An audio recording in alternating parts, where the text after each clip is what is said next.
Hello friends, मैं आशा करता हूँ कि आप लोग सब कोई बहुत अच्छे हैं। तो फ्रेंड्स, हम लोग का जो नीट का पीवाईक्यू सीरीज चल रहा है, वो उस सीरीज का नेक्स्ट सेशन में मैं आप सब लोग को स्वागत करता हूँ। तो प्रीवियस सेशन में जो जीओसी का हम लोग का सीरीज चल रहा है, उसमें 50 क्वेश्चन तक हम लोग सॉल्व कर लिए थे। आज हम लोग 51 ऑनवर्ड्स सॉल्व करना स्टार्ट करेंगे। तो चलिए बिना समय गवाए हम लोग स्टार्ट करते हैं इसको सॉल्व करना। तो इसकी क्या बोल रहा है 51 क्वेश्चन में, methyl group attach to a positively charged carbon atom stabilize the carbocation due to.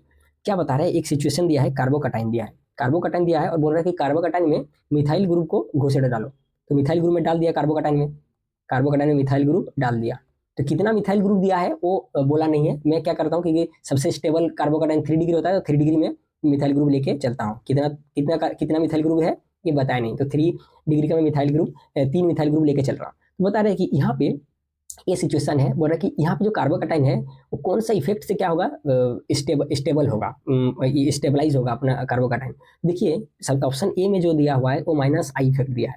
तो हम लोग जानते हैं जो मिथाइल ग्रुप है, जो मिथाइल ग्रुप है वो क्या है, वो प्लस आई इफेक्ट शो करता है। लेकिन यहाँ पे माइनस आई इफेक्ट दिया है, तो सबसे पहले ऑप्शन ए को हम लोग क्या करेंगे, कैंची चलाएंगे। क्योंकि इंडक्टिव इफेक्ट जो है, कोई भी कोवेलेंट बॉन्ड में क्या करता है, इंडक्टिव इफेक्ट वर्क कर जाता है। बस शर्त है क्या, कि वो कोवेलेंट बॉन्ड में इलेक्ट्रोनेगेटिविटी डिफरेंस होना चाहिए। तो देखिए यहाँ पे तो कोवेलेंट बॉन्ड तो प्रेजेंट है, लेकिन इलेक्ट्रोनेगेटिविटी डिफरेंस है क्या, बिल्कुल है। देखिए जो एक ये जो कार्बोकटाइन है कार्बन, ये sp2 हाइब्रिडाइज है और ये क्या है, sp3 हाइब्रिडाइज है। जिसके कारण क्या हो रहा है, इसमें इलेक्ट्रोनेगेटिविटी डिफरेंस पैदा हो रहा है दोनों बॉन्ड में। इससे कि sp2 कार्बन है, मतलब higher the s character, higher the electronegativity, तो इसका इलेक्ट्रोनेगेटिविटी ज्यादा होगा। और यदि इसमें क्या है, sp3 में s करेक्टर कम है, तो इसका इलेक्ट्रोनेगेटिविटी भी कम होगा। तो क्या करेगा, इलेक्ट्रॉन यहाँ से क्या कर लेगा, ये इधर से खींच लेगा, इधर से खींच लेगा और क्या करेगा, अपने आप को स्टेबल करेगा। तो यहाँ पे क्या हो रहा है कि प्लस आई इफेक्ट तो काम कर रहा है, लेकिन माइनस आई इफेक्ट काम नहीं कर रहा। तो इसलिए सबसे पहले इसको उड़ाएंगे। ऑप्शन बी में क्या बोला है कि इलेक्ट्रोमेरिक इफेक्ट। इलेक्ट्रोमेरिक इफेक्ट तभी काम करता है जब रिएजेंट प्रेजेंट है। जब क्या है, रिएजेंट प्रेजेंट हो तभी क्या होता है, इलेक्ट्रोमेरिक इफेक्ट काम करता है। लेकिन यहाँ पे कोई भी रिएजेंट दिया नहीं है, तो इसके लिए क्या करेंगे, इसको भी हम लोग क्या करेंगे, हटा 7 की घटा कर देंगे। अभी देखिए दो चीज आ रहा है हम लोग के पास ऑप्शन सी और ऑप्शन डी में, हाइपर कंजुगेशन और मेसोमेरिक इफेक्ट। तो देखिए मेसोमेरिक इफेक्ट और हाइपर कंजुगेशन के लिए हम लोग देखते हैं आपका कंडीशन, कंडीशन देखते हैं। देखिए क्या कंडीशन बोल रहा है, मेसोमेरिक इफेक्ट बोल रहा है। मेसोमेरिक इफेक्ट के लिए कंडीशन क्या होना चाहिए हम लोग के पास, क्या कंडीशन होना चाहिए, यहाँ पे क्या होना चाहिए, मेसोमेरिक इफेक्ट के लिए क्या कंडीशन होना चाहिए हम लोग का, जो आपका पाई इलेक्ट्रॉन है, पाई इलेक्ट्रॉन आपका क्या होना चाहिए, कंजुगेशन होना चाहिए। किसके साथ कंजुगेशन होना चाहिए, इस तरह का केस होना चाहिए आपका, ये के लिए मेसोमेरिक इफेक्ट के लिए। या तो यहाँ पे इसके ऊपर ये आपका प्लस चार्ज हो, या फिर इसके ऊपर माइनस चार्ज हो, या फिर डबल बॉन्ड हो, या फिर लोन पेयर हो, या फिर आपका फ्री रेडिकल प्रेजेंस हो। इस केस ये मतलब सिचुएशन होना चाहिए, ऐसे कंजुगेशन होना चाहिए। तब क्या करेगा, ये जो पाई इलेक्ट्रॉन है ये क्या करेगा, डिलोकलाइज होगा। यहाँ पे मतलब क्या हो सकता है, ये कार्बन में प्लस चार्ज भी हो सकता है, माइनस चार्ज भी हो सकता है। ये डबल बॉन्ड जो है, ये डबल बॉन्ड क्या हो सकता है, यहाँ पे आ सकता है, यहाँ पे डबल बॉन्ड आ सकता है कंजुगेशन। मतलब इस केस ऐसा केस होना चाहिए, ऐसा केस होना चाहिए, डबल बॉन्ड का केस में ऐसा केस होना चाहिए। और या फिर इस कार्बन के ऊपर क्या होना चाहिए, लोन पेयर भी हो सकता है, या फिर फ्री रेडिकल भी हो सकता है। ये क्या है, मेसोमेरिक इफेक्ट के लिए क्या है, ये कंडीशन है। अभी देखिए हाइपर कंजुगेशन के लिए क्या कंडीशन होना चाहिए। हाइपर कंजुगेशन को मैं एच दे रहा हूँ ना, एच इफेक्ट बता रहा हूँ हाइपर कंजुगेशन को शॉर्ट में करने के लिए। तो देखिए इसके लिए क्या कंडीशन होना चाहिए, इसके लिए क्या कंडीशन होना चाहिए, सेम कंडीशन वही, लेकिन क्या है, हाइपर कंजुगेशन में जो कार्बन और हाइड्रोजन के बीच सिग्मा बॉन्ड है वो डिलोकलाइज करता है। लेकिन मेसोमेरिक इफेक्ट में क्या है, जो पाई इलेक्ट्रॉन है, जो पाई इलेक्ट्रॉन है वो डिलोकलाइज करता है, मतलब सिग्मा इलेक्ट्रॉन डिलोकलाइज नहीं करता है। यहाँ पे क्या हो रहा है, हाइपर कंजुगेशन में जो कार्बन हाइड्रोजन के बीच सिग्मा इलेक्ट्रॉन है वो क्या करता है, डिलोकलाइज करता है। तो क्या कंडीशन रहता है इसमें, इसे कंडीशन कुछ ऐसा रहता है, ऐसा कंडीशन रहता है, इसके ऊपर प्लस चार्ज या फिर माइनस चार्ज, या फिर डबल बॉन्ड, या फिर लोन पेयर, या फिर आपका फ्री रेडिकल। इसके ऐसा केस होना चाहिए हाइपर ये के लिए, आपका हाइपर कंजुगेशन के लिए। तो देखिए मेसोमेरिक इफेक्ट यहाँ पे काम करेगा क्या, क्योंकि यहाँ पे पाई इलेक्ट्रॉन तो नहीं है, पाई इलेक्ट्रॉन नहीं है, तो मेसोमेरिक इफेक्ट भी काम नहीं करेगा यहाँ पे। तो ऑप्शन डी को हम लोग उड़ाएंगे, तो हम लोग सीधा ऑप्शन में पहुंच जाएंगे क्या, कि हम लोग का ऑप्शन सी करेक्ट है, हाइपर कंजुगेशन। लेकिन आप लोग को एक चीज याद रखना है कि जब भी आपको ये करे मतलब एक ट्रेंड आए, आप बोलेंगे कि सर यहाँ पे इंडक्टिव इफेक्ट तो शो हो रहा है, अगर यहाँ पे प्लासाई इफेक्ट भी बोलता ना, तभी हम लोग क्या जाते हैं, हाइपर कंजुगेशन में जाते हैं। क्यों, क्योंकि आपको एक स्टेबिलिटी का ऑर्डर याद करना है, कि कार्बोकटाइन का स्टेबिलिटी का जो ऑर्डर है वो आपको याद करना है, कि कार्बोकटाइन सबसे ज्यादा स्टेबल जो होता है, कार्बोकटाइन सबसे ज्यादा स्टेबल जो होता है वो आपका रेजोनेंस या मेसोमेरिक इफेक्ट होता है। अगर लग रहा है तो सबसे पहले रेजोनेंस में सबसे ज्यादा ये क्या करता है, आपका स्टेबल होता है। उसके बाद आता है हाइपर कंजुगेशन, उसके बाद आता है आपका हाइपर कंजुगेशन, और उसके बाद आता है इंडक्टिव इफेक्ट। उसके बाद आपका इंडक्टिव इफेक्ट आता है।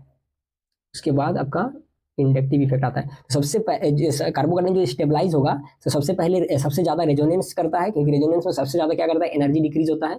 उसके बाद हाइपर कंजुगेशन, और सबसे लास्ट में इंडक्टिव इफेक्ट। क्यों? क्योंकि रेजोनेंस और हाइपर कंजुगेशन में ना क्या होता है कि पूरा जो इलेक्ट्रॉन है फुल्ली शिफ्ट कर जाता है, फुल्ली शिफ्ट करता है इलेक्ट्रॉन। लेकिन इंडक्टिव इफेक्ट में क्या होता है, क्योंकि इलेक्ट्रोनेगेटिविटी प्रिंसिपल में काम करता है इंडक्टिव इफेक्ट, इसी कारण जो इलेक्ट्रॉन शिफ्ट होता है ना वो मतलब पार्शियल शिफ्ट होता है। ये मतलब ये इंडक्टिव इफेक्ट में पार्शियल शिफ्ट होता है। इसलिए क्या होता है कि इंडक्टिव इफेक्ट में कार्बोकैटायन उतना ज्यादा स्टेबल नहीं हो पाता है, ये मतलब रेजोनेंस और हाइपर कंजुगेशन का कंपैरिजन में। तो आशा करता हूँ आपको ये समझ में आया। तो यहाँ पे हम लोग का ऑप्शन जो सी है वो हाइपर कंजुगेशन हो जाएगा। हाइपर कंजुगेशन यहाँ पे वर्क कर रहा है और हाइपर कंजुगेशन से ये ज्यादा स्टेबल हो रहा है। और आपको अगर क्या है यहाँ पे देखिए, ये जो स्ट्रक्चर है कभी कभी बोल देता है कि कैसे हम लोग को पता चलेगा कितना नंबर ऑफ, एक ट्रिक आप लोग याद कर लीजिए, एक ट्रिक कि number of hyperconjugation structure कितना होगा। Number of hyperconjugation structure कितना होगा, number of hyperconjugation structure अगर आपको निकालने बोले तो इसका फॉर्मूला आपको याद करना है कि नंबर ऑफ बराबर होता है number of alpha hydrogen. Number of alpha hydrogen जितना होगा, क्या होगा, नंबर ऑफ अल्फा हाइड्रोजन जितना होगा उतना उतना उसका हाइपर कंजुगेशन स्ट्रक्चर होगा। और जितना ज्यादा हाइपर कंजुगेशन स्ट्रक्चर होगा उतना ज्यादा क्या होगा, वो स्टेबल होगा। इस केस में देखिए कि कितना आपका हाइपर कंजुगेशन स्ट्रक्चर इसका होगा। तो इसको निकालने के लिए हम लोग को पहले ढूंढना पड़ेगा कितना अल्फा हाइड्रोजन है। अल्फा हाइड्रोजन मतलब कि कार्बोकैटायन का बगल वाला जो कार्बन है उसमें कितना हाइड्रोजन प्रेजेंट है। तो इसका बगल में ए भी है, इसका बगल कार्बोकैटायन का बगल में ए भी कार्बन है, कार्बोकैटायन का बगल में ए भी कार्बन है। तो ये सारा क्या है, अल्फा हाइड्रोजन है। तो अल्फा हाइड्रोजन कितना है, आप काउंट करें 3 + 6 + 9, तो 9 अल्फा हाइड्रोजन हम लोग को यहाँ पे है। तो 9 इसका हाइपर कंजुगेशन स्ट्रक्चर हो जाएगा। आप समझ रहे हैं? इसलिए 3 डिग्री जो कार्बोकैटायन है वो मोर स्टेबल है। क्यों? क्योंकि उसमें 9 हाइपर कंजुगेशन स्ट्रक्चर बनता है उसका। आशा करता हूँ ये आपको समझ में आया। तो चलिए यहाँ पे देखिए, मैं कुछ आपका नोट्स में डाल दिया हूँ कि कंडीशन क्या होना चाहिए रेजोनेंस मेसोमेरिक इफेक्ट के लिए, और हाइपर कंजुगेशन के लिए क्या क्या आपका ये होना चाहिए, क्या कंडीशन होना चाहिए, ये मैं समझा चुका हूँ ऑलरेडी। आप लोग इसका स्क्रीनशॉट ले लीजिएगा या फिर इसका नोट बना सकते हैं। चलिए आगे देखते हैं। आगे देखिए 52 नंबर जो क्वेश्चन है इसमें क्या बोला है, the most stable carbocation among the following is. इस कार्बोकैटायन का स्टेबिलिटी आपको अगर हम लोग को चेक करना है तो हम लोग जानते हैं कार्बोकैटायन जो है वो डायरेक्टली प्रोपोर्शनल रहता है प्लस आई इफेक्ट के ऊपर, और इनवर्सली प्रोपोर्शनल रहता है माइनस आई इफेक्ट के ऊपर। जितना ज्यादा प्लस आई काम करेगा कार्बोकैटायन उतना ज्यादा स्टेबल होगा, और जितना ज्यादा माइनस आई काम करेगा कार्बोकैटायन उतना ज्यादा मतलब स्टेबिलिटी उसका उतना ज्यादा कम होते जाएगा। तो हम लोग जानते हैं कि कार्बोकैटायन में क्या होता है कि 3 डिग्री जो कार्बोकैटायन है वो सबसे ज्यादा स्टेबल होता है, उसके बाद 2 डिग्री, और उसके बाद 1 डिग्री। ठीक है, क्योंकि यहाँ पे तो कोई काम नहीं कर रहा है आपका रेजोनेंस वगैरह कुछ काम नहीं कर रहा, तो यहाँ पे हम लोग क्या करेंगे, डायरेक्ट 3 डिग्री 2 डिग्री और 1 डिग्री से हम लोग काम चला सकते हैं। तो देखिए खोजना स्टार्ट करते हैं। तो ये जो कार्बन है 3 डिग्री मतलब क्या कि 3 कार्बन से वो कार्बोकैटायन जुड़ा होगा, उसको 3 डिग्री बोलेंगे। 2 डिग्री मतलब 2 कार्बन से और 1 हाइड्रोजन से जुड़ा होगा, और 1 डिग्री मतलब 1 कार्बन और 3 हाइड्रोजन से 2 हाइड्रोजन से क्या होगा, वो जुड़ा होगा, तो इसको बोलेंगे हम लोग 1 डिग्री कार्बोकैटायन। तो यहाँ पे देखिए ये वाला जो ऑप्शन ए का कार्बन है, ये जो कार्बोकैटायन है ये कितना कार्बन से जुड़ा हुआ है, डायरेक्ट जो है 1 कार्बन से जुड़ा हुआ है। ये कार्बन, ये वाला जो कार्बन है, ये वाला कार्बन 2 कार्बन से जुड़ा हुआ है, ये वाला कार्बन जो 2 कार्बन से जुड़ा हुआ है, लेकिन ये जो कार्बोकैटायन है ये डायरेक्टली 1 ही कार्बन से जुड़ा हुआ है, इसलिए ये क्या हो गया हम लोग का 1 डिग्री हो गया। ये हम लोग को 1 डिग्री हो गया। उसके बाद बी नंबर देखते हैं हम लोग। बी नंबर देखिए, बी नंबर जब देखेंगे तो ये 3 कार्बन से जुड़ा हुआ है, तो ये हम लोग का हो गया 3 डिग्री। उसके बाद सी कार्बन देखिए, सी कार्बन हम लोग का 2 डिग्री हो गया, और हम लोग का जो डी है वो भी हम लोग का 2 डिग्री का ही है, 2 डिग्री है। तो अगर हम लोग ऐसे देखेंगे तो 3 डिग्री कार्बन सबसे ज्यादा स्टेबल होता है, तो ऑप्शन बी हम लोग का करेक्ट हो जाएगा। यहाँ पे अगर आपको ऑर्डर लिखने बोलता है कि आप ऑर्डर में सजाइए कि कौन मतलब सबसे ज्यादा स्टेबल कौन होगा, उसके बाद कौन स्टेबल होगा, उसके बाद कौन स्टेबल होगा, तो सबसे ज्यादा स्टेबल होगा हम लोग देखेंगे 3 डिग्री सबसे ज्यादा आपका, पहले हम लोग तो बी लगाएंगे और सबसे लास्ट में लगाएंगे ए, सबसे लास्ट में ए, क्योंकि ए 1 डिग्री हो रहा है। अभी कंफ्यूजन हो रहा है सी और डी में, दोनों 2 डिग्री है, तो कौन ज्यादा स्टेबल होगा। तो यहाँ पे देखिए ये वाला जो 2 डिग्री है, ये वाला 2 डिग्री के पास में जो ए कार्बन है इसके पास देखिए दोनों ब्रांच से क्या हो रहा है, दोनों ब्रांच से क्या हो रहा है, मिथाइल ग्रुप आ रहा है, दोनों ब्रांच से क्या आ रहा है, मिथाइल ग्रुप आ रहा है। ये भी इसको पंप कर रहा है, ये भी इधर पंप कर रहा है, और ये इधर पंप करेगा, तो ज्यादा स्टेबल यहाँ पे होगा। लेकिन ये वाला कार्बन में देखिए इधर से पंपिंग हो रहा है, और इधर से पंपिंग हो रहा है, और इधर से पंपिंग हो रहा है। इसके बाद क्या हो रहा है, यहाँ पे ब्रांच आ रहा है, इसके बाद यहाँ पे आपका ब्रांच आ रहा है, इसके बाद यहाँ पे ब्रांच आ रहा है। लेकिन यहाँ पे क्या हो रहा है कि ब्रांच बहुत पास में ही है, तो इसी कारण क्या होगा, जो ऑप्शन सी है वो सबसे ज्यादा स्टेबल होगा। तो बी के बाद हम लोग लगाएंगे सी, और उसके बाद हम लोग लगाएंगे डी, और उसके बाद हम लोग लगाएंगे ए। ठीक है, क्योंकि यहाँ पे देखिए जो कार्बोकैटायन है ये वाला जो कार्बन है इसके एकदम सामने में ही क्या हुआ है, ब्रांच हम लोग का प्रेजेंट है, लेकिन इसमें क्या हो रहा है कि एक कार्बन के बाद आपका ब्रांच आ रहा है, तो इसी कारण क्या होगा सी और डी, अगर ऐसा आपका ऑप्शन बोलेगा तो ऐसे लगाएंगे। तो चलिए हम लोग क्या करते हैं, क्वेश्चन नंबर 53 देखते हैं। क्वेश्चन नंबर 53 में क्या बोला देखिए, इसमें क्या बता रहा है कि स्टेटमेंट, दो स्टेटमेंट दिया है और बोल रहा है कि दोनों स्टेटमेंट में कौन गलत है और कौन सही है। तो स्टेटमेंट 1 क्या बोल रहा है, देखिए स्टेटमेंट 1 पढ़ते हैं हम लोग।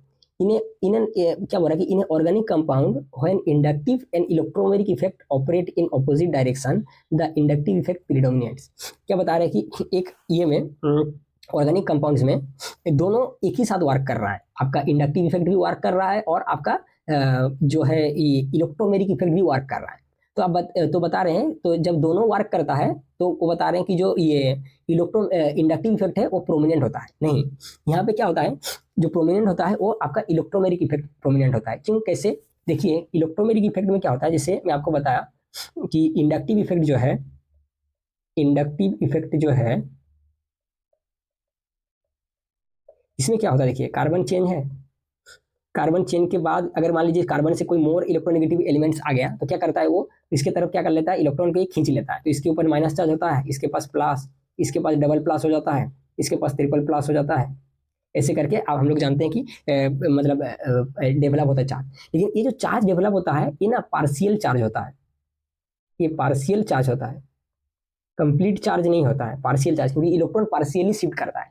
लेकिन इलेक्ट्रोमेरिक इफेक्ट में क्या होता है, आप देखिए इलेक्ट्रोमेरिक इफेक्ट में क्या होता है, इलेक्ट्रोमेरिक इफेक्ट में क्या होता है, इलेक्ट्रोमेरिक इफेक्ट काम करता है कब, जैसे मान लीजिए ये सिचुएशन है डबल बॉन्ड और मान लीजिए मैं एक रिएजेंट डाल दिया, कोई भी रिएजेंट, तो क्या होता है कि यहाँ पे क्या करता है, बॉन्ड शिफ्ट कर जाता है इसके ऊपर और एक कंडीशन हो जाता है, ऐसे कंडीशन हो जाता है, इसके ऊपर क्या हो जाता है, प्लस चार्ज आ जाता है, इसके ऊपर आ जाता है माइनस चार्ज। लेकिन यहाँ पे देखिए जो इलेक्ट्रॉन शिफ्ट कर रहा है ना, वो कंप्लीट शिफ्टिंग हो रहा है इलेक्ट्रॉन का और फुल कंप्लीट चार्ज यहाँ पे डेवलप हो रहा है, जिसके कारण क्या होता है कि जब इलेक्ट्रोफाइल या फिर न्यूक्लियोफाइल अटैक करता है, मान लीजिए H+ अगर अटैक करता है ना, तो यहाँ पे इसको कंप्लीट चार्ज मिलता है, कंप्लीट चार्ज मिलता है, तो बहुत हाईली क्या करता है, बहुत फास्ट क्या करता है, अटैक करता है। तो क्योंकि इलेक्ट्रोमेरिक इफेक्ट में आपका कंप्लीट चार्ज डेवलप होता है, इसी कारण क्या होता है कि अगर इलेक्ट्रोमेरिक इफेक्ट और इंडक्टिव इफेक्ट दोनों ऑपरेट हो रहा है ये में आपका किसी ऑर्गेनिक कंपाउंड में, तो क्या हो गया कि इलेक्ट्रोमेरिक इफेक्ट क्या होता है, वो प्रीडोमिनेंट होता है। क्यों, क्योंकि इलेक्ट्रोमेरिक इफेक्ट से क्या होता है कि कंप्लीट चार्ज का फॉर्म होता है, जिसके कारण क्या होता है कि इलेक्ट्रोफाइल और न्यूक्लियोफाइल का अटैक बहुत फास्ट हो जाता है, बहुत आसानी से क्या करता है, इलेक्ट्रोफाइल या न्यूक्लियोफाइल अटैक करता है। तो हम आशा करता हूँ आपको समझ में आया कि अगर इंडक्टिव इफेक्ट और इलेक्ट्रोमेरिक इफेक्ट आपका ऑपरेट कर रहा है तो प्रीडोमिनेंट इंडक्टिव इफेक्ट नहीं होगा, कौन होगा, इलेक्ट्रोमेरिक इफेक्ट होगा। स्टेटमेंट 1 हम लोग का क्या होगा, रॉन्ग हो जाएगा। अभी देखिए क्या बता रहा है कि hyper conjugation is observe in ऑर्थोजाइलिन। ऑर्थोजाइलिन में क्या है, बोला कि हाइपर कंजुगेशन जो है वो ऑब्जर्व होगा कि नहीं। तो ऑर्थोजाइलिन में हाइपर कंजुगेशन ऑब्जर्व होगा कि नहीं होगा, उसको जानने के लिए पहले आपको तो ऑर्थोजाइलिन का स्ट्रक्चर आना पड़ेगा, नहीं तो आप इसको क्या करेंगे, बना नहीं पाएंगे। तो देखिए ऑर्थोजाइलिन का स्ट्रक्चर क्या होता है, इससे होता है, ये हम लोग का होता है ऑर्थोजाइलिन का स्ट्रक्चर। ये है 2 मिथाइल ग्रुप प्रेजेंट रहेगा ऑर्थो पोजिशन में। तो ये हम लोग का ये है आपका ये ऑर्थोजाइलिन है। तो देखिए यहाँ पे बोल रहा है कि हाइपर कंजुगेशन ऑब्जर्व होगा कि नहीं, ये बिल्कुल होगा, क्योंकि मैं आपको क्या बोला था कि हाइपर कंजुगेशन के लिए हम लोग को स्ट्रक्चर क्या होना चाहिए, ये वाला स्ट्रक्चर होना चाहिए। यहाँ पे या तो प्लस चार्ज होना चाहिए या माइनस चार्ज होना चाहिए या डबल बॉन्ड होना चाहिए या लोन पेयर होना चाहिए या फिर फ्री रेडिकल होना चाहिए। तो ये देखिए यहाँ पे डबल बॉन्ड हो रहा है, यहाँ पे डबल बॉन्ड तो आ रहा है, देखिए ये वाला कार्बन है, इसके बाद डबल बॉन्ड सिचुएशन। जैसे मान लीजिए डबल बॉन्ड मतलब क्या, ऐसे वाला सिचुएशन अगर प्रेजेंट रहे, ऐसे वाले सिचुएशन अगर प्रेजेंट रहे तो क्या होगा, हाइपर कंजुगेशन स्ट्रक्चर यहाँ पे काम करेगा। इसका मतलब ये वाला जो मैं दिखा रहा हूँ यहाँ पे इसके कार्बन के ऊपर, इसका मतलब यही है। तो देखिए यहाँ पे क्या हो रहा है कि आपका हम लोग देख रहे हैं कि ये वाला सिचुएशन तो ये हो रहा है, मतलब प्रेजेंट है यहाँ पे। तो हाइपर कंजुगेशन क्या हो रहा है, यहाँ पे वर्क करेगा ऑर्थोजाइलिन में। और कितना हाइपर कंजुगेशन स्ट्रक्चर इसका बनेगा, तो हम लोग को इसके लिए क्या करना पड़ेगा, अल्फा हाइड्रोजन खोजना पड़ेगा। तो देखिए यहाँ पे अल्फा हाइड्रोजन कितना है, 1 2 3 और यहाँ पे 3, तो 6 अल्फा हाइड्रोजन है, 6 अल्फा हाइड्रोजन, तो 6 इसका हाइपर कंजुगेशन स्ट्रक्चर बन के रेडी होगा। तो हम लोग यहाँ पे देखें कि ऑप्शन 1 हम लोग का, स्टेटमेंट 1 हम लोग का रॉन्ग है, लेकिन स्टेटमेंट 2 हम लोग का सही है। तो यहाँ पे देखिए हम लोग का यहाँ पे ऑप्शन बी जो है वो हम लोग का करेक्ट हो जाएगा। Statement 1 is false but statement 2 is true. तो चलिए नेक्स्ट क्वेश्चन सॉल्व करते हैं। देखिए नेक्स्ट क्वेश्चन जो 54 नंबर क्वेश्चन दिया है वो एसेशन और रीजंस का क्वेश्चन दिया हुआ है।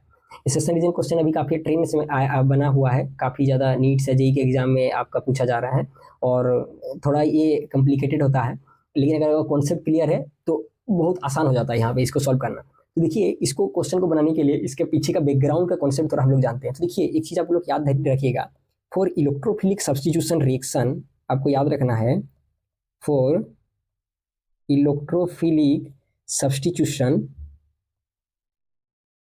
इलेक्ट्रोफिलिक सब्स्टिट्यूशन में आपको क्या याद रखना है, इलेक्ट्रोफिलिक सब्स्टिट्यूशन में क्या होता है, ऑल प्लस आर ग्रुप, जितना भी प्लस आर ग्रुप है, प्लस आर ग्रुप मतलब क्या कि ऐसा ग्रुप जो बेंजीन रिंग को इलेक्ट्रॉन पंप करता है, इलेक्ट्रॉन पुश करता है, उसको बोलते हैं हम लोग क्या, प्लस आर ग्रुप। वो क्या होता है, ऑर्थो पैरा डायरेक्टिंग होता है और क्या होता है, एक्टिवेट करता है। वो क्या करता है, रिंग को एक्टिवेट करता है। मतलब क्या, ऑर्थो पैरा डायरेक्टिंग मतलब क्या कि जब इलेक्ट्रोफाइल अटैक करता है रिंग में, इलेक्ट्रोफाइल मतलब क्या, electron loving species, electron loving species, तो ये क्या करता है, मतलब प्लस आर ग्रुप अगर मान लीजिए बेंजीन रिंग में प्रेजेंट है और इलेक्ट्रोफाइल को क्या करता है, वो डायरेक्ट करता है कि तुमको कहाँ अटैक करना है।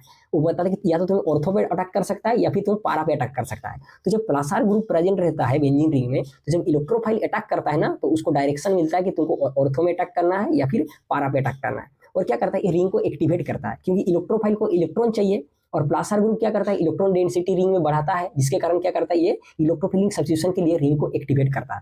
और जितना भी आपका माइनस आर ग्रुप है, जितना भी माइनस आर ग्रुप है, देखिए जितना भी माइनस आर ग्रुप है वो क्या होता है, वो मेटा डायरेक्टिंग होता है, मेटा डायरेक्टिंग होता है। और ये क्या करता है, रिंग को डीएक्टिवेट कर देता है, डीएक्टिवेट कर देते हैं। मेटा डायरेक्टिंग मतलब क्या कि माइनस आर ग्रुप अगर प्रेजेंट है तो इलेक्ट्रोफाइल अगर अटैक कर रहा है रिंग में, तो वो क्या करता है, उसको बोलता है कि तुमको मेटा पे अटैक करना है, मेटा पे वो डायरेक्शन देता है कि तुमको, तुम्हारे लिए जगह खाली क्या यहाँ पे है, मेटा में, तुम मेटा में अटैक करो। और ये क्या करता है, रिंग को डीएक्टिवेट करता है। क्यों, क्योंकि इलेक्ट्रोफाइल को इलेक्ट्रॉन चाहिए और ये क्या करता है, माइनस आर ग्रुप क्या करता है, विथड्रॉ कर देता है। माइनस ग्रुप रिंग से क्या करता है, इलेक्ट्रॉन को निकाल लेता है। रिंग से इलेक्ट्रॉन को निकाल लिया मतलब क्या, रिंग के अंदर इलेक्ट्रॉन का डेंसिटी कम हो गया, इलेक्ट्रॉन का डेंसिटी कम हो गया मतलब इलेक्ट्रोफाइल चाहेगा नहीं रिंग में अटैक करना, तो इसलिए क्या करता है, ये रिंग को डीएक्टिवेट कर देता है। लेकिन क्या होता है, एक चीज आपको याद करना कि हेलोजन के केस में, हेलोजन एक ऐसा लौता बंदा है कि ये क्या करता है, ये माइनस आई, माइनस इंडक्टिव इफेक्ट जब ये रिंग में प्रेजेंट रहता है, हेलोजन जब रिंग में प्रेजेंट रहता है तो ये माइनस आई इफेक्ट भी शो करता है और प्लस आर इफेक्ट भी शो करता है। माइनस आई इफेक्ट भी शो करता है और प्लस आई इफेक्ट भी शो करता है। माइनस आई किस लिए शो करता है, माइनस आई ये शो करता है इसका हाई इलेक्ट्रोनेगेटिविटी कैरेक्टर के कारण, इसका हाई इलेक्ट्रोनेगेटिविटी कैरेक्टर के कारण। क्योंकि हम लोग जानते हैं पीरियोडिक टेबल में जो हेलोजन ग्रुप है इसका इलेक्ट्रोनेगेटिविटी सबसे ज्यादा हाईएस्ट रहता है और ऊपर से फ्लोरीन और क्लोरीन का टॉप मोस्ट इलेक्ट्रोनेगेटिव एलिमेंट रहता है। इसके कारण क्या होता है कि ये माइनस आई मतलब कैरेक्टर शो करता है, मतलब हाई इलेक्ट्रोनेगेटिविटी के कारण क्या करता है, ये माइनस आई मतलब क्या करता है कि मतलब रिंग से इलेक्ट्रॉन को क्या करता है, खींच लेता है। और प्लस आर किस लिए शो करता है, क्योंकि इसके पास लोन पेयर अवेलेबल है, लोन पेयर अवेलेबल है, इसीलिए क्या करता है, ये प्लस आर शो करता है। क्योंकि ये क्या करता है, माइनस आई शो कर रहा है, इसलिए क्या करता है, रिंग को डीएक्टिवेट भी करता है, डीएक्टिवेट भी करता है। और क्योंकि ये प्लस आर भी शो कर रहा है इसलिए ये क्या होता है, ऑर्थो पैरा डायरेक्टिंग भी होता है। तो आपको ये ध्यान रखना कि हेलोजन ग्रुप जितना भी है वो क्या होता है, वो आपका मतलब माइनस आर और प्लस आर भी दोनों शो करता है। और माइनस आर के कारण क्या करता है, हेलोजन ग्रुप मतलब जब प्रेजेंट रहता है बेंजीन रिंग में वो डीएक्टिवेट करता है माइनस आई के कारण, और प्लस आर के कारण क्या करता है, वो आपका ऑर्थो पैरा डायरेक्टिंग होता है। और एक चीज क्या जानते हैं हम लोग, जो जनरल ट्रेंड है, जनरल ट्रेंड हम लोग जानते हैं, जनरल जो हम लोग का ट्रेंड है, हम लोग क्या जानते हैं, जनरल ट्रेंड क्या है कि जो हम लोग का रेजोनेंस ग्रुप है, मतलब रेजोनेंस जो है वो डोमिनेट करता है इंडक्टिव इफेक्ट के ऊपर। लेकिन हेलोजन के केस में ऐसा नहीं है, एक एक्सेप्शनल है ये। हेलोजन के केस में ये एक्सेप्शनल आपको याद रखना है, यहाँ पे इंडक्टिव इफेक्ट डोमिनेट करता है आपका रेजोनेंस के इफेक्ट, रेजोनेंस के ऊपर। इसीलिए क्या होता है, क्योंकि हेलोजन के केस में इंडक्टिव इफेक्ट डोमिनेट करता है, इसलिए प्लस आर ग्रुप होते हुए भी ओवरऑल क्या करता है, ये रिंग को डीएक्टिवेट करता है, क्योंकि हेलोजन के केस में इंडक्टिव इफेक्ट डोमिनेट करता है, इंडक्टिव इफेक्ट डोमिनेट करता है। ये एक्सेप्शनल केस है, आप लोग को ये क्या करना है, एकदम पूरा इसको याद करना है कि हेलोजन के केस में इंडक्टिव इफेक्ट डोमिनेट करता है। तो यहाँ पे देखिए, अभी चलते हैं हम लोग डायरेक्ट ये में क्वेश्चन में, यहाँ पे क्या बता रहा है एसेशन में कि chlorine is an electron withdrawing group but it is ortho para directing in electrophilic aromatic substitution reaction. Assertion पूरा करेक्ट है, हम लोग यहाँ पे एक्सप्लेन देखें। रीजन में क्या बता रहे, देखिए inductive effect of chlorine destabilises the intermediate carbocation form during the electrophilic substitution. यहाँ तक तो ठीक है। उसके बाद क्या बता रहा है, however due to more pronounce resonance effect the halogen stabilizes the carbocation at ortho and para position. Reason जो है हम लोग का रॉन्ग है, क्यों, क्योंकि एक स्टेटमेंट यहाँ पे कंफ्यूजिंग स्टेटमेंट आ गया। यहाँ पे देखिए, however due to more pronounce resonance effect the halogen stabilize the carbocation at ortho and para position. नहीं, जब हेलोजन प्रेजेंस रहेगा बेंजीन रिंग में तो मोर प्रोनाउंस को क्या होगा, आपका इंडक्टिव इफेक्ट होगा, और ओवरऑल जो ये होगा मतलब रिंग होगा वो डीएक्टिवेट करेगा, स्टेबलाइज नहीं करेगा, उसको डिस्टेबलाइज करेगा रिंग को। तो इसीलिए क्या होगा, हम लोग का एसर्शन सही होगा लेकिन रीजन हम लोग का गलत होगा। तो ऑप्शन डी में हम देखिए A is correct but R is not correct, तो ऑप्शन डी हम लोग का क्या हो जाएगा यहाँ पे करेक्ट आंसर हो जाएगा। चलिए नेक्स्ट क्वेश्चन में चलते हैं। नेक्स्ट क्वेश्चन देखिए 55 नंबर क्वेश्चन क्या बोला है, which of the following is the most stable कार्बोकटाइन। Most stable कार्बोकटाइन क्या है, जिसे हम लोग जानते हैं कार्बोकटाइन जो है हम लोग ये जानते हैं कि कार्बोकटाइन कार्बोकटाइन वो क्या करता है, स्टेबलाइज होता है हम लोग का। कौन कौन सा इफेक्ट के कारण कार्बोकटाइन स्टेबलाइज होता है, सबसे पहले तो क्या है आपका रेजोनेंस, रेजोनेंस से सबसे ज्यादा होता है। उसके बाद हाइपर कंजुगेशन, और उसके बाद आता है आपका इंडक्टिव इफेक्ट।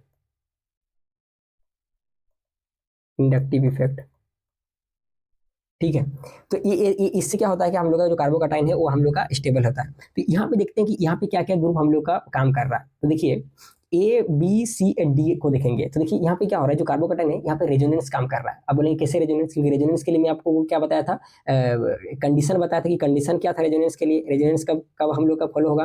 रेजोनेंस के लिए मैं कंडीशन बताया था कि कैसे कंडीशन होना चाहिए, इस तरह का अगर मान लीजिए सिचुएशन प्रेजेंट्स है, इस तरह का सिचुएशन अगर प्रेजेंट्स है, एकदम गांठ बांध लीजिए बहुत काम करेगा। इस तरह का अगर मान लीजिए सिचुएशन प्रेजेंट्स है, लोन पेयर या फिर आपका फ्री रेडिकल, तब क्या होगा यहाँ पे रेजोनेंस काम करेगा। तो यहाँ पे देखिए वैसे सिचुएशन आ रहा है हम लोग का डबल बॉन्ड के साथ, जो आपका कार्बोकटाइन है वो क्या है अल्टरनेट पोजीशन में है, कंजुगेशन में है। तो यहाँ पे क्या हो रहा है हम लोग का जो रेजोनेंस जो है वो काम कर रहा है। लेकिन क्या है बी में भी रेजोनेंस काम कर रहा है, बी में भी रेजोनेंस काम कर रहा है, लेकिन सी और डी में रेजोनेंस नहीं है, सी और डी में हम लोग का रेजोनेंस नहीं है। यहाँ पे क्या है हम लोग का हाइपर कंजुगेशन है, हाइपर कंजुगेशन यहाँ पे एग्जिस्ट कर रहा है। देखिए हम लोग क्या बोलें कि सबसे ज्यादा हम लोग जब देखेंगे ऑर्डर देखेंगे कि सबसे पहले हम लोग का क्या होना चाहिए, आर सबसे ज्यादा मतलब स्टेबलाइज करेगा कार्बोकटाइन को, उसके बाद आपका हाइपर कंजुगेशन, और उसके बाद हम लोग का इंडक्टिव इफेक्ट। तो देखिए यहाँ पे सबसे ज्यादा जो है हम लोग का कहाँ पे होगा, सी और डी में तो होगा ही नहीं, कैसे आपको चूज करना देखिए ऑप्शन कैसे एलिमिनेट करेंगे, सी और डी में तो होगा ही नहीं क्योंकि यहाँ पे रेजोनेंस काम ही नहीं कर रहा है। ए और बी में हम लोग को चेक करना है कि ए और बी दोनों में कौन सबसे ज्यादा स्टेबल होगा। यहाँ पे देखिए 2R काम कर रहा है हम लोग का, 2R काम कर रहा है, दो रेजोनेंस काम कर रहा है। देखिए यहाँ से भी ए का कर रहा है स्टेबलाइज कर रहा है इसको, यहाँ से भी आपका रेजोनेंस हो रहा है, लेकिन यहाँ पे केवल वन साइडेड रेजोनेंस है, केवल वन साइडेड रेजोनेंस है इस तरह पे। तो यहाँ पे क्योंकि टू साइडेड रेजोनेंस है इसलिए ज्यादा स्टेबल क्या पे होगा, यहाँ पे एक ऑप्शन एक जो वाला जो कार्बोकटाइन है वो सबसे ज्यादा मोर स्टेबल कार्बोकटाइन होगा। तो इसलिए हम लोग का क्या हो जाएगा, ऑप्शन ए जो है हम लोग का वो करेक्ट हो जाएगा। तो सबसे पहले आपको देखना है कि रेजोनेंस, हाइपर कंजुगेशन और इंडक्टिव इफेक्ट क्या क्या प्रेजेंस है। अगर रेजोनेंस प्रेजेंस है तो बाकी सब कुछ देखेंगे ही नहीं, पहले रेजोनेंस को देखेंगे, और रेजोनेंस में भी देखेंगे कि सबसे ज्यादा रेजोनेटिंग स्ट्रक्चर कहाँ हम लोग को मिल रहा है। तो यहाँ पे देखिए टू साइडेड रेजोनेंस हो रहा है, यहाँ पे वन साइडेड रेजोनेंस हो रहा है, इसीलिए क्या होगा ऑप्शन ए जो है हम लोग का वो करेक्ट हो जाएगा, और हम लोग का आंसर हो जाएगा ऑप्शन ए। तो आशा करता हूँ आपको समझ में आया। तो चलिए आगे बढ़ते हैं, देखिए आगे क्या बोल रहा है यहाँ पे 56 नंबर क्वेश्चन क्या बोला, देखिए a tertiary butyl carbocation is more stable than a secondary butyl carbocation because of which of the following. एक टर्शियरी ब्यूटाइल कार्बोकटाइन बोला है, टर्शियरी ब्यूटाइल कार्बोकटाइन मतलब क्या, देखिए हम लोग ये ले लेते हैं कि हम लोग का टर्शियरी ब्यूटाइल कार्बोकटाइन है, ये हम लोग का टर्शियरी ब्यूटाइल कार्बोकटाइन है, और सेकेंडरी ब्यूटाइल कार्बोकटाइन देखिए ये हम लोग का सेकेंडरी ब्यूटाइल कार्बोकटाइन है, ये है, ये सेकेंडरी ब्यूटाइल कार्बोकटाइन है। ठीक है, तो देखिए हम लोग जानते हैं एक ऑर्डर हम लोग देखे हैं कि क्या होता है कि यहाँ पे देखिए हाइपर कंजुगेशन क्या कर रहा है, यहाँ पे वर्क कर रहा है, हाइपर कंजुगेशन वर्क कर रहा है। ठीक है, क्योंकि देखिए इंडक्टिव इफेक्ट हाइपर कंजुगेशन दोनों वर्क करता है, लेकिन क्योंकि हाइपर कंजुगेशन मोर प्रोमिनेंट रहता है, मोर प्रोनाउंस रहता है, ज्यादा स्टेबल करता है, इसलिए अगर हाइपर कंजुगेशन वर्क कर रहा है तो हम लोग इंडक्टिव इफेक्ट को मतलब उसका नाम ही नहीं लेते हैं। ठीक है, तो देखिए यहाँ पे क्या हो रहा है कि हम लोग देखेंगे कि, और एक चीज हम लोग जानते हैं कि दोनों में हाइपर कंजुगेशन लग रहा है, यहाँ पे भी लग रहा है, यहाँ पे भी लग रहा है। हाइपर कंजुगेशन के लिए मैं कंडीशन बताता था, वो कंडीशन आपको याद करना है, ये कंडीशन बहुत काम करेगा आपको। हाइपर कंजुगेशन के लिए मैं क्या कंडीशन बताया था कि ऐसा वाला आपका कंडीशन होना चाहिए, इसको दीवार पे पूरा चिपका के एकदम चिपका लीजिए कि ऐसा वाला कंडीशन आपका होना चाहिए हाइपर कंजुगेशन के लिए, यहाँ पे लोन पेयर या फिर आपका फ्री रेडिकल, तब क्या करेगा हाइपर कंजुगेशन काम करेगा। तो देखिए यहाँ पे हाइपर कंजुगेशन वही वाला स्ट्रक्चर काम हो रहा, तो यहाँ पे भी टर्शियरी ब्यूटाइल में भी कार्बोकटाइन में भी हाइपर कंजुगेशन काम कर रहा है, सेकेंडरी ब्यूटाइल में भी हाइपर कंजुगेशन काम कर रहा है। लेकिन हम लोग जानते हैं कि जितना ज्यादा हाइपर कंजुगेशन होगा, जितना ज्यादा higher the hyperconjugation structure, मतलब हाइपर कंजुगेशन स्ट्रक्चर जितना ज्यादा होगा, हाइपर कंजुगेशन स्ट्रक्चर, उसके बाद क्या होगा आपका higher the stability, higher the stability of carbocation. जितना ज़्यादा हाइपर कंजुगेशन स्ट्रक्चर होगा उतना ज़्यादा कार्बोकटाइन हम लोग का स्टेबल होगा। और कैसे जाने हाइपर कंजुगेशन स्ट्रक्चर कैसे फाइंड करेंगे, इसका ट्रिक्स में बताया था कि हाइपर कंजुगेशन स्ट्रक्चर कैसे हम लोग फाइंड करेंगे। Number of hyperconjugation structure क्या हम लोग कैसे बताते थे, कैसे लिखे थे हम लोग, याद किए थे। देखिए, नंबर ऑफ हाइपर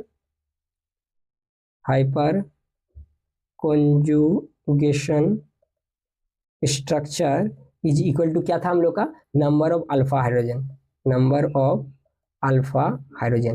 जितना अल्फा हाइड्रोजन होगा उतना उसका मतलब हाइपर कंजुगेशन स्ट्रक्चर होगा। जितना ज़्यादा हाइपर कंजुगेशन स्ट्रक्चर होगा उतना ज़्यादा स्टेबल होगा। तो हम लोग डायरेक्टली बोल सकते हैं कि जितना ज़्यादा अल्फा हाइड्रोजन उतना स्टेबल आप लोग का कार्बोकटाइन। तो देखिए यहाँ पे कितना अल्फा हाइड्रोजन है, यहाँ पे देखिए 9 अल्फा हाइड्रोजन है। और यहाँ पे हम लोग का कितना अल्फा हाइड्रोजन है, यहाँ पे हम लोग का 5 अल्फा हाइड्रोजन है। यहाँ पे 5 अल्फा हाइड्रोजन, इसलिए हम लोग का टर्शियरी ब्यूटाइल कार्बोकटाइन जो है वो मोर स्टेबल है सेकेंडरी ब्यूटाइल कार्बोकटाइन से। और क्या रीजन है, इसका रीजन है हम लोग का हाइपर कंजुगेशन। आशा करते हो ये आपको समझ में आया।